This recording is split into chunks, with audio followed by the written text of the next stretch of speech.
In this video, I'll show you how to download and install WhatsApp on your Windows PC or laptop by using Microsoft Store. So let's begin. First, just go to Start or Windows on the bottom left corner of PC or laptop screen. Now, search for Microsoft Store on your Windows search bar and open it.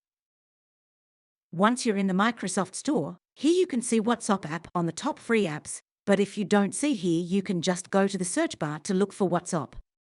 You'll see the WhatsApp app in the search results. Click on it to open the app page.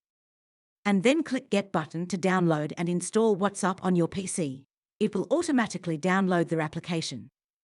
Once the download is complete, you can launch or open up their application. Here you can see WhatsApp. And if you don't see WhatsApp icon on your desktop or taskbar, what you can do is just go to Start. And here you can see WhatsApp.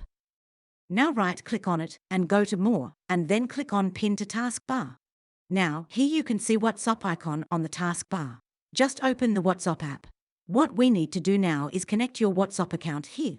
To do that, click on Get Started button. Now, open your mobile devices and then open your WhatsApp app. Once you open it, just simply tap on these three dots on top right corner. Then, tap on Link Devices. Next, tap on Link a device. Now unlock your phone. Now just scan the QR code that is showing on your computer. And here you can see that the WhatsApp account that was on your phone now is showing on your computer. And that's how you can download WhatsApp on your Windows computer or laptop.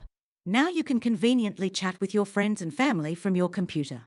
If you found this video helpful, don't forget to give it a thumbs up and subscribe to our channel for more tech tips and tutorials. If you have any questions or need further assistance, please leave a comment below. Thanks for watching, and we'll see you in the next video.